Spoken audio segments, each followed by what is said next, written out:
All right, so what I propose to do today is a bunch more Lagrange multiplier problems.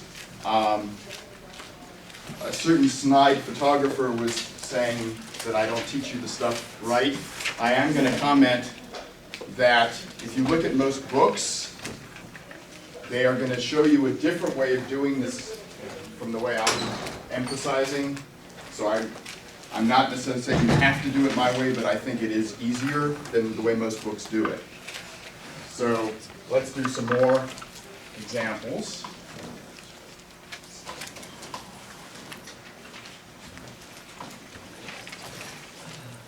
And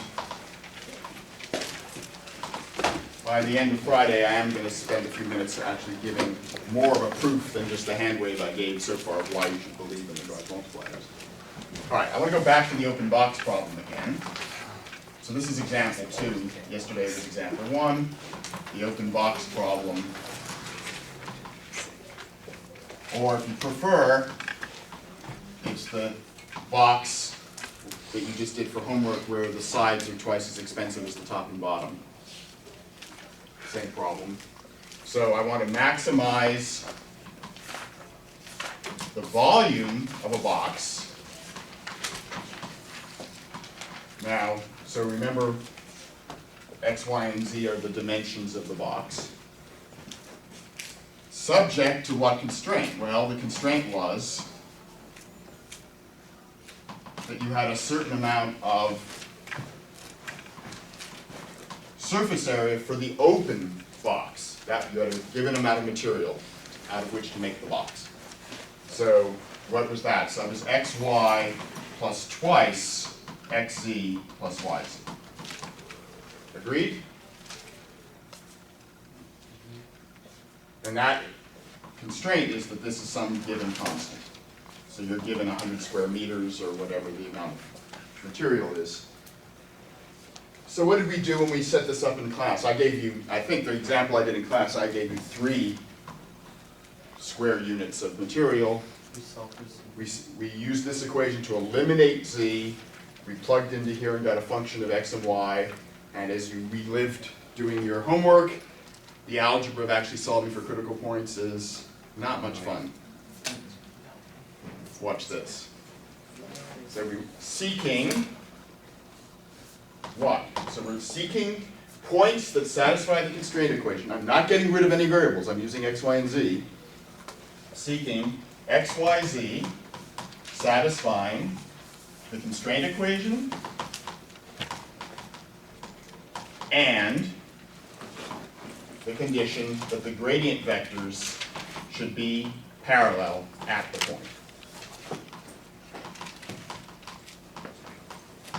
Okay. What's the gradient of f? yz, xe, xy. What's the gradient of g?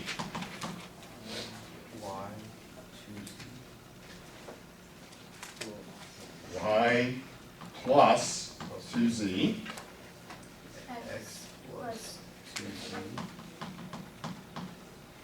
And then with respect to z, twice x plus y. Or 2x plus 2y if you prefer. Okay. And you want to say to yourself, how can these vectors be parallel? So how can this vector be a scalar multiple of this vector?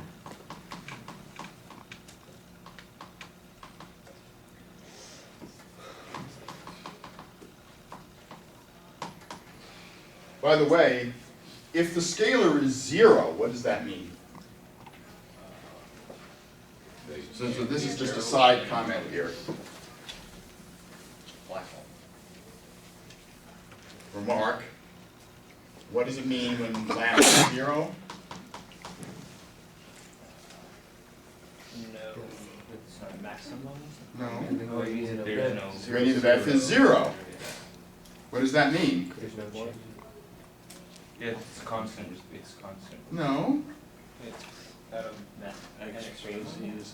It's a critical point. It's a Critical point. regular, old-fashioned critical point, ignoring the constraint. Oh. Right? When the gradient f is 0, that's like what you've been doing for interior critical points when you didn't have some constraint condition. So this is just an unconstrained critical point. But in real life, that's not going to happen very often. It does happen, but it doesn't happen very often. All right. Now what most books are going to do is they're going to multiply out and get 3 equations with lambda in them. And then they're going to fiddle around and try to solve. My viewpoint here is, now this viewpoint will change when we have more constraints, but my viewpoint here is you don't want lambda flying around. There is a situation, and in economics you will see it. Those of you who have noticed, by the way, you have a required problem on this problem set that you must turn in. There is an actual interpretation for what lambda means in the economic setting, and I may actually talk about that Friday. But I don't care about lambda in general principles. So what does it mean to say 2 vectors are parallel? Without worrying about what the scalar multiple actually is, what does it mean to say they're parallel? When you dot them, It could be anti-parallel, but when you dot them, it's like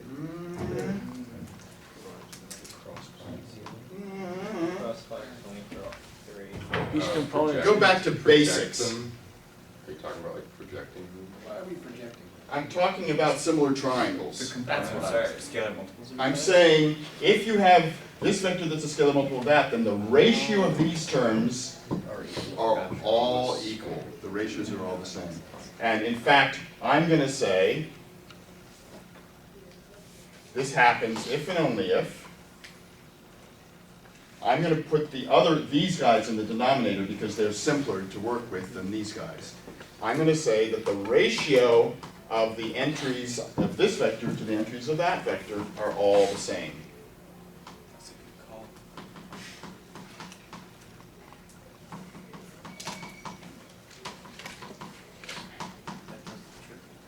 What are those ratios? In fact,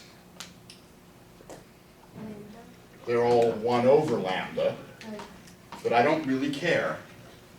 But now I have to put a big proviso here, and you will lose points if you forget provisos. What's my big proviso? Can't divide. Can't divide by 0. So I have a sentence, this is almost like the obligatory sentence, provided, these are equivalent, provided I haven't divided by 0. In other words, none of the denominators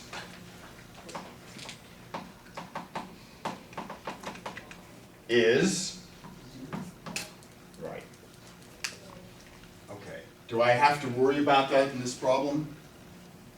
No. Why? Because that's not going to be you're going If any of x, y, or z is 0, that means my box has volume 0. So it's clearly not something I'm interested and in. it's not very interesting. Not very interesting. So in our case, a maximum rules out x, y, or z being 0, so I'm just going to proceed with impunity and say none of those situations is of a concern to me. All right, what's the best way to work with this algebra now? Common denominator. No! Multiply everything out. Pick the equation. No!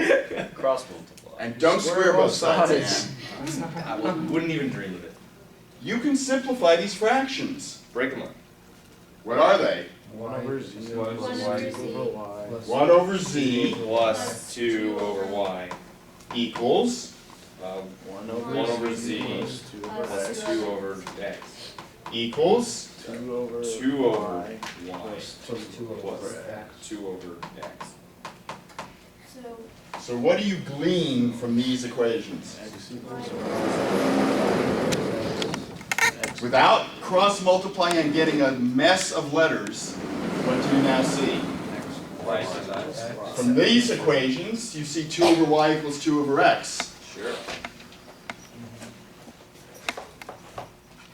In other words, 1 over z equals 2 over y. And what do we get from the other equation? 1 over z 2y. equals 2 over y. 2 over x cancels, so we get 1 over z equals 2 over y. So z is half of y.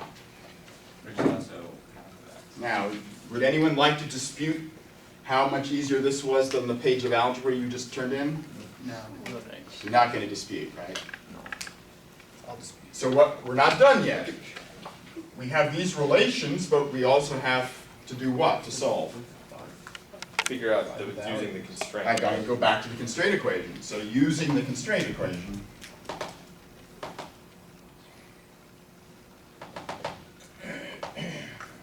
we have xy plus twice z times x plus y is 3. And I now substitute everything in terms of, say, y. Doesn't matter. I get y squared plus 2z, which is y, times 2y. So I get 3y squared equals 3. So y is 1. Remember that my domain should have been positive since I'm doing volumes. So y is 1, is x, and z is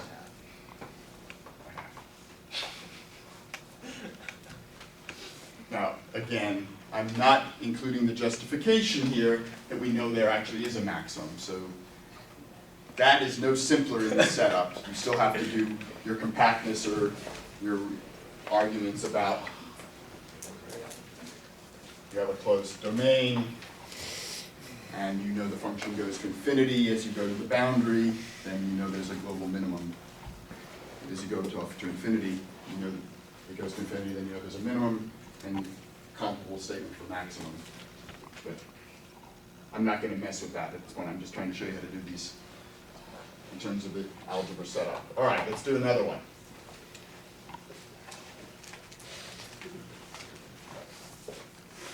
Find the temperature on the unit sphere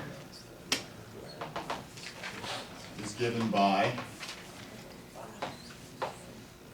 f of xyz equals 2xy plus z squared minus z.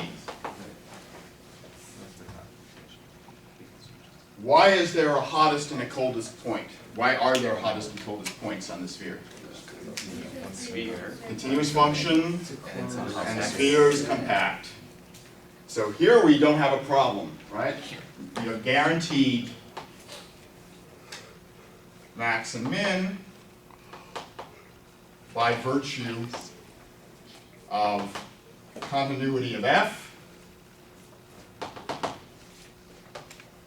and compactness of the sphere. There's a theorem, I've forgotten what it's called, that we're applying here.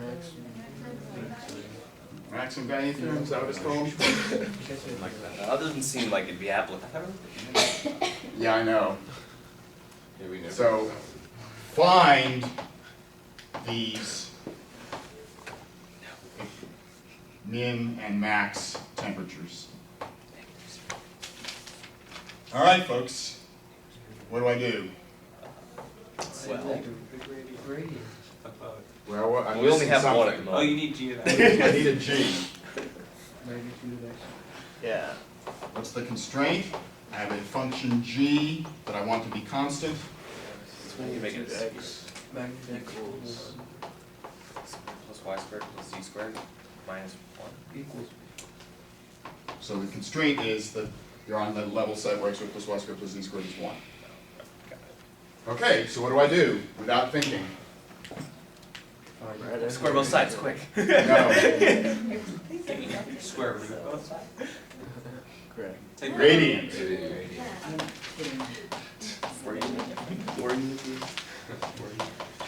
All right, who's gradient of f? 2y, 2x,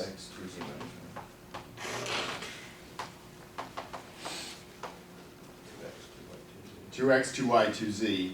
If you'll allow me, I'll move the 2 out and put x, well, maybe I don't want to. Nah. No. Because of all the 2's here, maybe I'll leave it in. All right. Usually I prefer to Yeah, we know. simplify it whenever possible. But had this been a 2z minus 2, Yeah. I would gladly have factored out 2's everywhere, but that 1 is messing me up. That's just. Why don't you make it a 1, 2? Yeah. X equals Yeah, 1. Sam and Joe get Just out. make it Yeah, minus minus 2. 2z up there. I'm not changing the function now. And maybe it's a problem, I am not changing the function. All right, so what do we know? This happens if and only if the ratios, and in this case, which one's going to give me the simpler denominators? The one on the right. The one on the right. So I'm going to take the ratios and say 2y is to 2x, as 2x is to 2y, as 2z minus 1 is to 2z, but I need my red sentence again. If x, y, and z. Provided none of denominators, well here it's x, y, and z, I'm not bothering with the 2's, is 0. Is not. That's different. Wait. Now, can I automatically dismiss? No. No, I can't. Those are just circles and say. So I'm not dismissing those points at this point, but let's go on and then we'll come back and worry about this. So what do I know? Well, I know that y over x is x over y, and that equals, 2z minus 1 over 2z. so that's 1 minus 1 over 2z. Now, let's stop and think about this. How can y over x equal x over y? You're going to see this in lots of problems. X equals x equals 1. What number equals its reciprocal? 1. Or negative. Or negative 1. So, Right? So the only number that equals its reciprocal is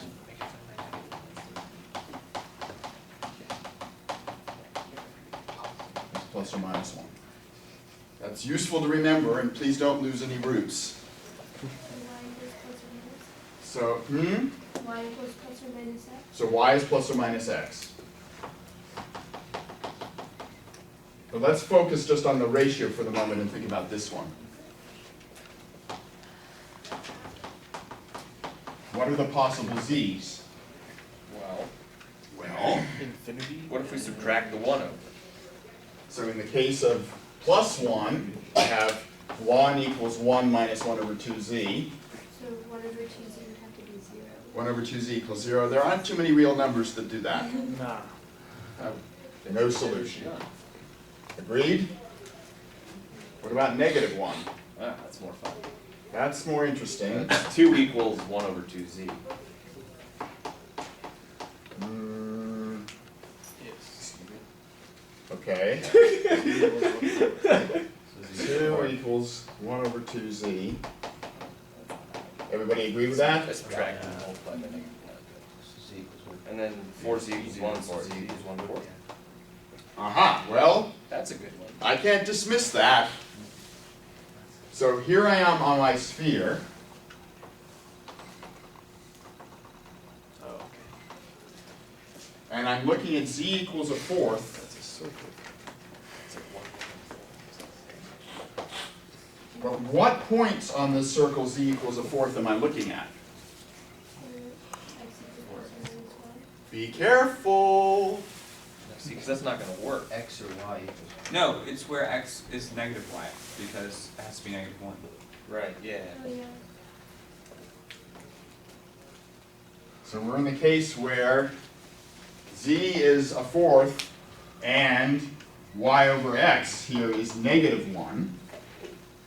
So imagine yourself looking at a circle of some radius, and y over x is negative 1. That's a line that's sloped negative 1. You get 2 points on there. Agreed? Yeah. So you're going to have 2 opposite points here on that circle. Can you find them explicitly? Yeah. Yeah. Please do. 2 over 2 and So what do? I go back to what equation?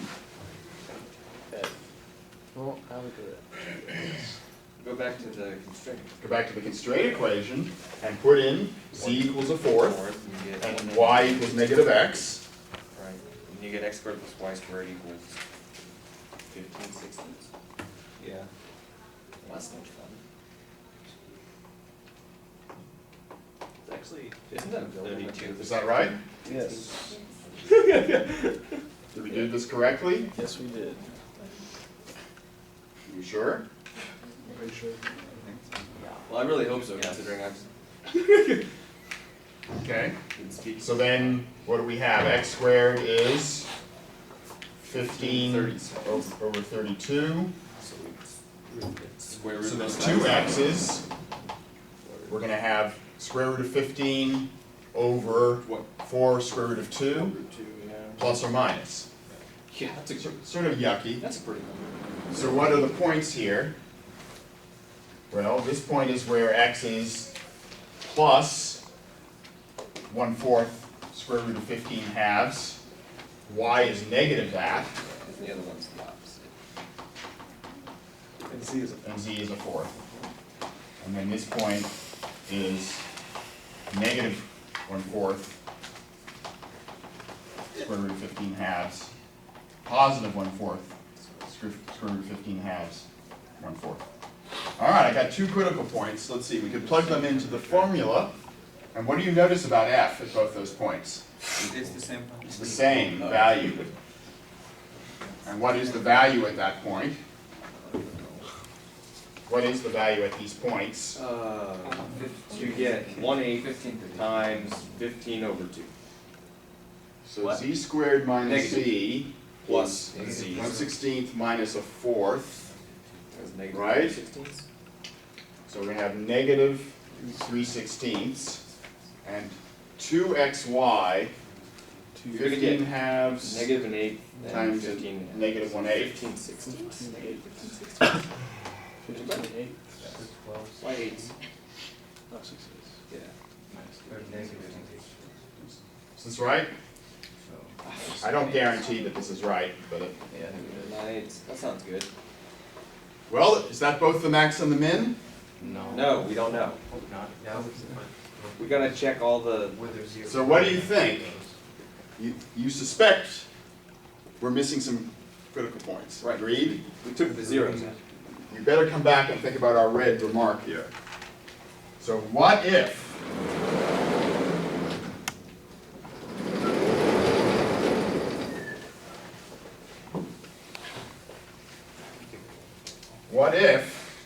sum of x, y, z are 0? I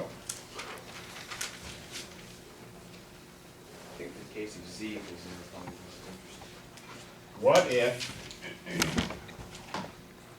sum of x, y, z are 0? Well, look at the actual vectors that we started with. Suppose x were 0. What would have to happen? Y would have to equal 0. So in fact, and suppose y were 0, x would have to be 0. So they come in pairs. Well, suppose x and y are both 0. Then that equation just says 0, 0, 2z minus 1 is a scalar times 0, 0, 2z. What do you think?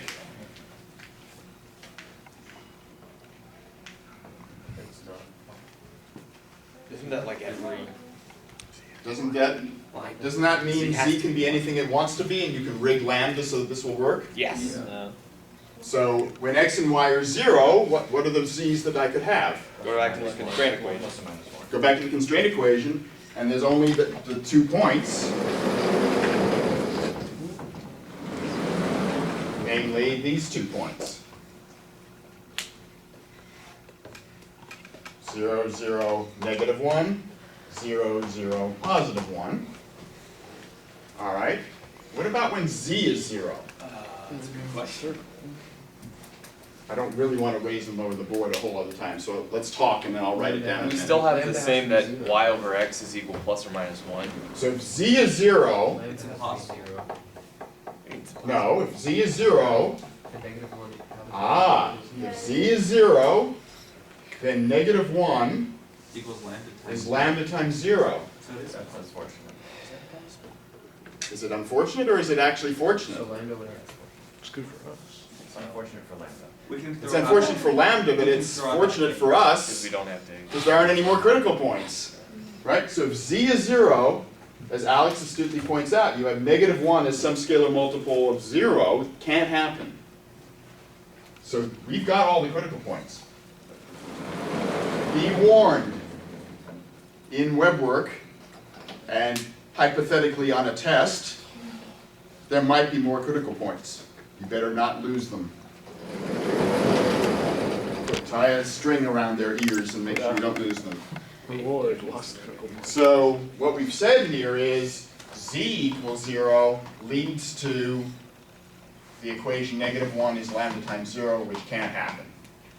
So we've got 2 more critical points only.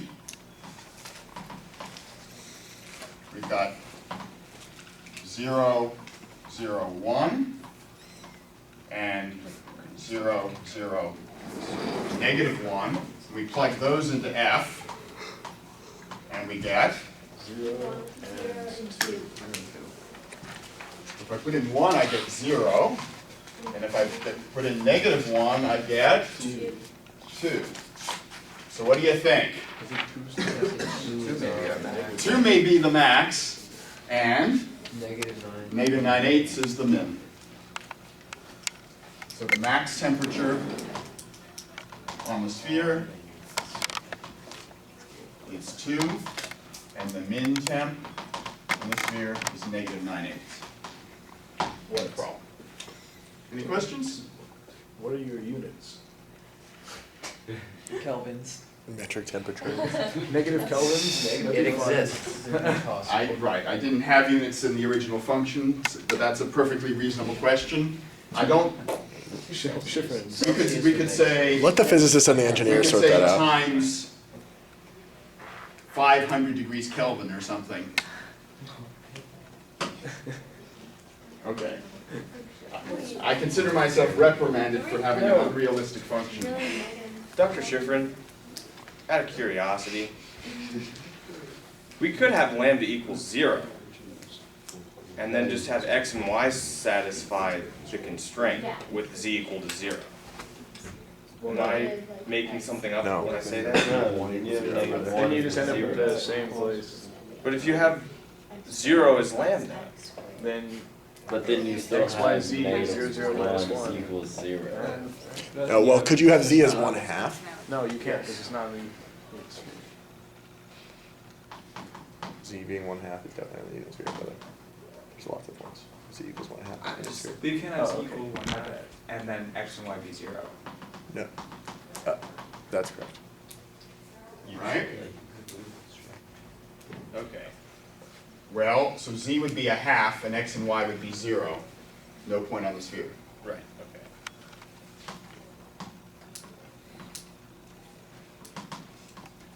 So this is a situation where the actual critical point of f is not on the surface at all. So it could have happened that it would have been on the surface, and I suspect we would have found it had it been. Right. And I will warn you that that actually, I believe, does happen on Weber. So if it were a different constraint, Right, so you'd be given a different. if I had a different constraint so that the point 0, 0, half happened to lie on the sphere, then, but I'm saying you would have found that Okay. as a point where gradient f was a multiple of gradient g anyway, That's almost always anyway. All right, I promised you to do a problem like this, so let's do it. We're up to example number 4. Find the norm of the matrix 1, 2, 1 with a 0 in the left-hand corner.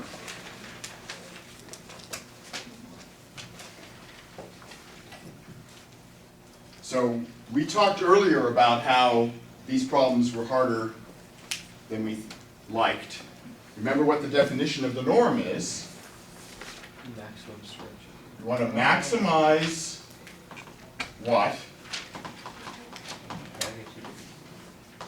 Magnitude AX subject to what constraint? Magnitude of x is 1.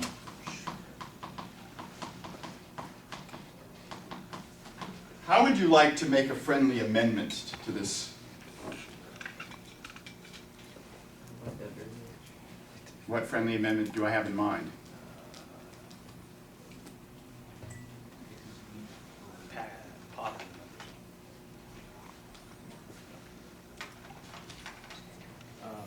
G of x equals magnitude x Squared. squared.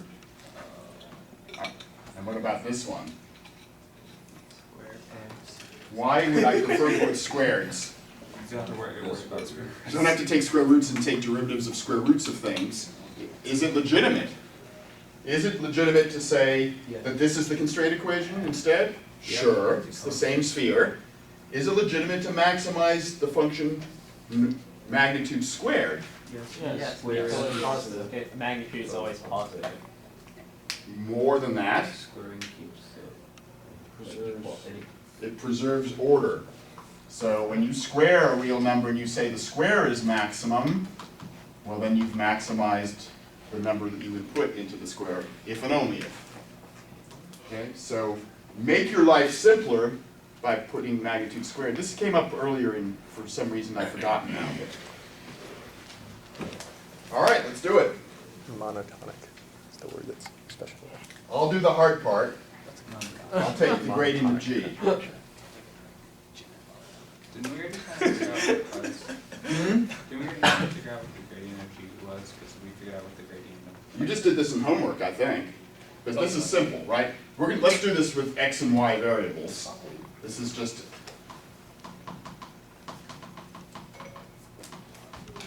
What's the gradient of G? Oh. 2x.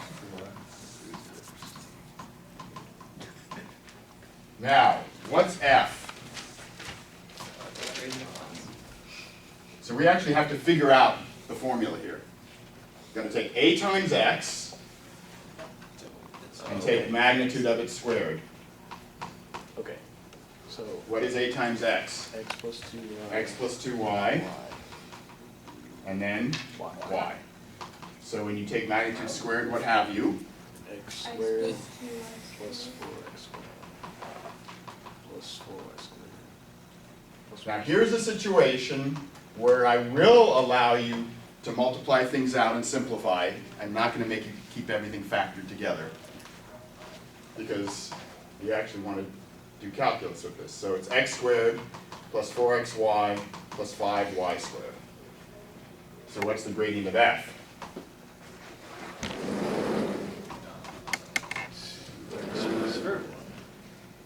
Respect x. 2x plus 4y. Factor out a 2 even again. Okay. 2x plus 4y, so factoring out a 2x plus 2y. With respect to y, 2x plus 10y. 5y. Yeah. twice 2x plus 5y. Everybody agree? And we're looking for where this guy is a scalar multiple of this guy. Well, you've got the 2's out. Yeah, and I ignore the 2's. So Oh, So where x equals x plus 2y. 2x plus 5. X plus 2y. So seeking solutions of x plus 2y, 2x plus 5y equals lambda x y. Now, some of you who have seen some in your algebra or perhaps taken differential equations here may recognize this equation. Not seeing any signs of recognition, I will move on. Jump down. What is it? This is actually an eigenvalue problem Sure. for the matrix 1, 2, 2, 5. So we will get to that at the last 3 weeks of next semester. We will spend doing such things. The most important thing in all applied math.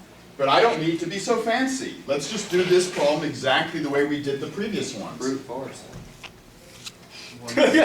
Well, but again, taking ratios, which would be the better one to put in the denominator? The one on the right. The one on the right. So x plus 2y is 2x, as 2x plus 5y is to y, provided And they're not equal to 0. x and y are not equal to 0. And I didn't put it in red this time. Although they made. Could it happen? Well, let's discuss this so that we don't have to have it hanging over our heads until Friday in case I don't finish everything. No. Suppose x were 0. Then what would this be? That would 2. be 0. Oh, But x is already 0, so Why is? y would have to be 0. 0. That's not. If y were 0, 2x would have to be 0. So x equals 0 if and only if y equals 0. What's wrong? And everything's 0. Magnitude of the vector 0, 0 is not 1. So don't have to worry about it. No critical points missed. So not to worry about it. Ignore. Okay, good. How do I figure this out? Don't cross multiply. You separate into two different numbers. 1 plus 2y over x equals. 2x over y plus 5. Now what do I do? Divide by 2 if you want. And then move your I'd rather plus simplify six. and then divide by 2, if that's all right with you. If you do it at the same time, you don't even have to worry about which order you do it. Any ideas? Put all your variables on one side. negative 4x equals 4x. Then you divide. I have a hint is what I was about to erase here. Plus or minus 1. Well, yeah. If you simplify it out, you get like. Get 2y over x plus 2x over y plus.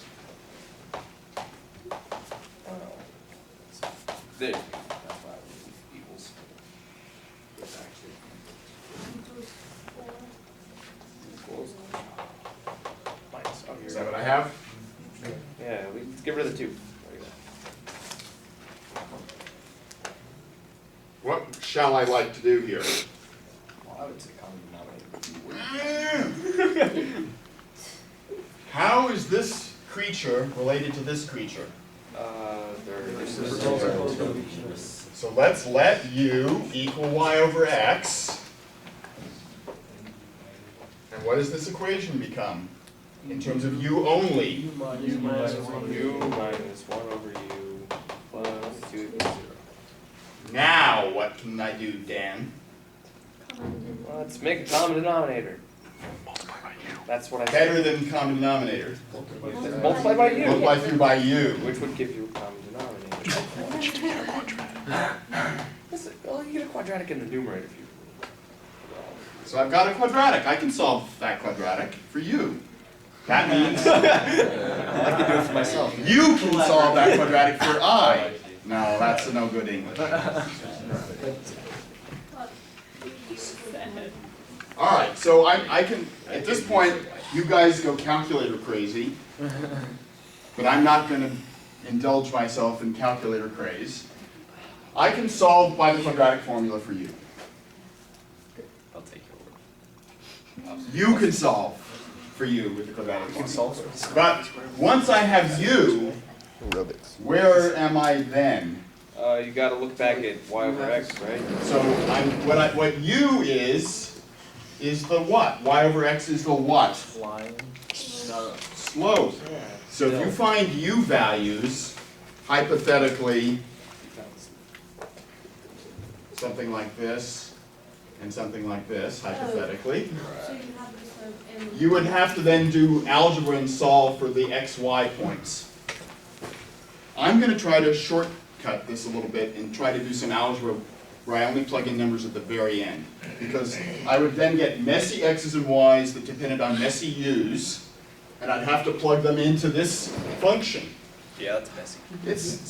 Again, if you're all doing this in calculator mode, it's not bad. But if you're old-fashioned and you're a monk living in the 14th century in Italy, You shouldn't be doing math. you do lots of math. Then you would rather do it by algebraic thinking with u's in there till the very end. So goal. So you may wish to solve for u and do everything on a calculator. So you're fine unless I put this on a test. But for those of you who would like to be more scheming and lazier and not use your calculator battery up, you know that you can solve for u here, right? Quadratic formula, what is it? 2 plus or minus square root of b squared Zero. minus 4ac all over 2. So this looks like 1 plus or minus the square root of 8. 2. Oh, yeah, because it says it's Okay, but now let's think about this. Suppose we substitute u back, then what's y? Well, y is ux. Agreed? So our constraint equation becomes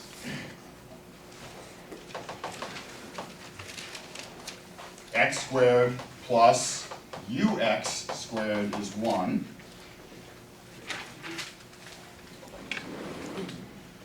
And Which says x squared times 1 plus u squared is 1. sure. Well, now let's go back to f. Putting in ux for y. Remember, we're trying to figure out the actual maximum value of f. So I'm trying to get us there with algebra rather than horrendous decimals. So I'm going to plug in my optimal u and my x that satisfies this equation because I'm on the unit circle.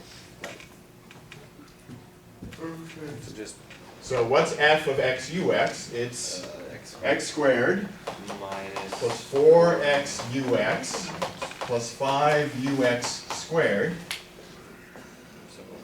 Factor out an x squared, folks. What have you got? 1 4 plus 4u plus 5u squared. So our optimal, our extreme values are therefore going to be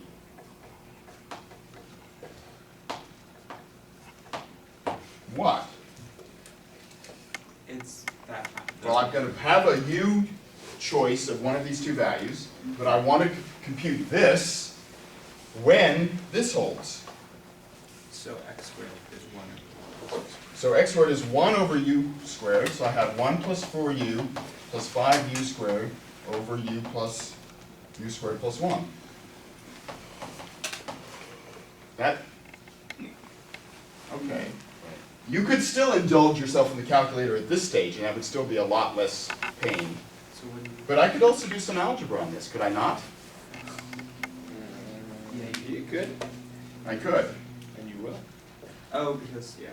So for example, I could say 5u squared plus 5 would go nicely with u squared plus 1. This is like doing long division, but I'm faking it. 5u squared plus 5. I have my 4u still. I want a plus 1. I got a plus 5. What do I need to do? 6 minus 4. So, right, this is more adding a clever 0. But what have I got? I've got 5 plus 4 times u minus 1 over u squared plus 1. You could still use a calculator at this stage, but I'm not going to. I've still got time to kill. How else can I simplify this, you say? Because since u squared is 1 plus u times 1 minus u. No. No. No, it is not. Oh, I wish I could do that. Darn, you can mess that up. But, let's go back to, this is sort of sneaky, but let's be sneaky. Some of you guys are sneakier than I am.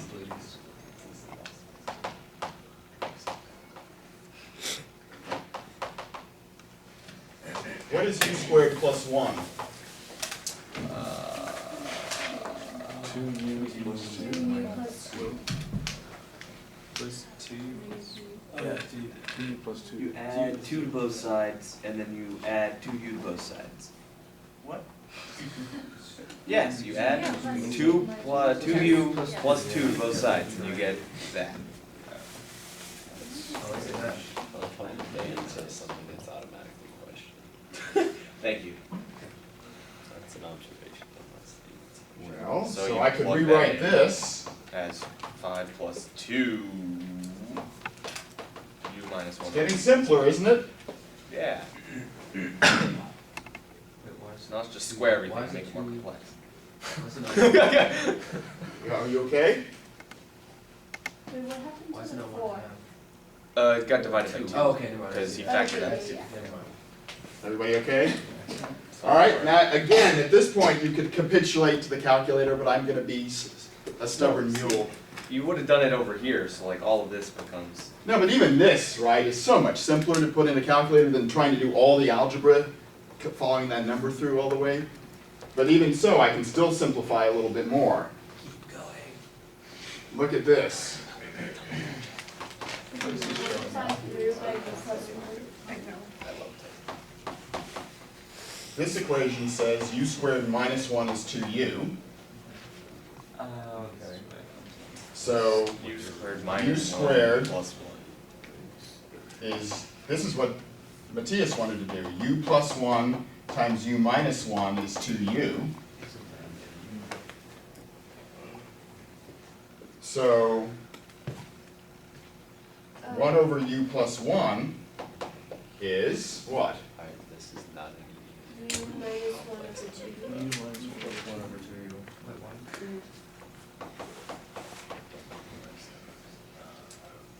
Agreed? Cross multiply it at this point if you want to believe it. So what does this become? 5 plus twice. Twice 1/2. Uh-oh, this didn't come out what I wanted. Yeah. What What did I just do? I don't know. It's Oh no! You would have solved for It's you should have taken that right there. Do you want to solve for 1 over squared minus 1? and 2u. No, that's gonna work. You know, it's gonna make a mess. I'm gonna get a quadratic. You use a hessian. Yeah, no, I didn't want to do that. I screwed up. Let's see what else I could have done here. Why don't you do it the other way? Because why don't we just go calculate? Because if you take, Well, you could, why but don't you do it? I'm being stubborn. What is u squared minus, here's the other thing. Look at this equation.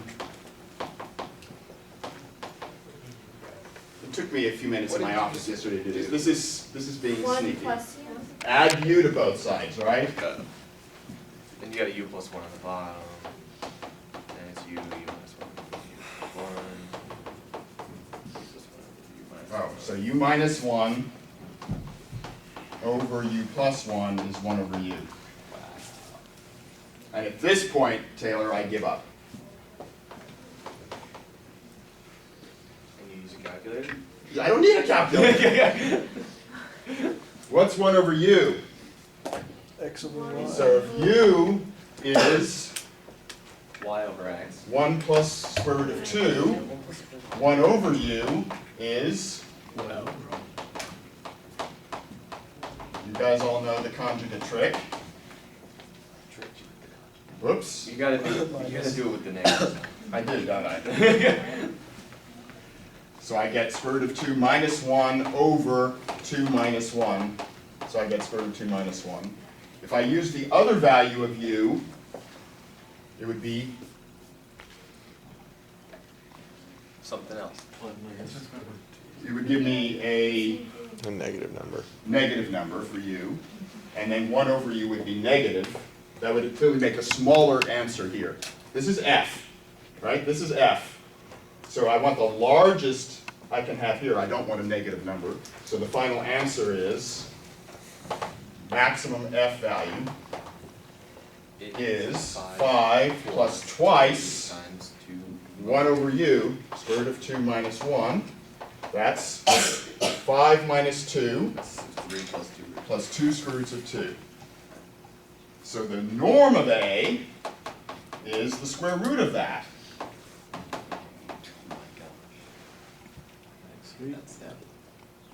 Drum roll. And just to make you even madder at me, you can actually simplify this. This is 1 plus the square root of 2. What? You square 1 plus the square root of 2, you get 1 plus 2 plus 2 square root of 2. So very coincidentally, the norm is actually this pretty number, which you never would have guessed when we started the problem, but that's the norm of the matrix. Okay, end of story. More examples Friday.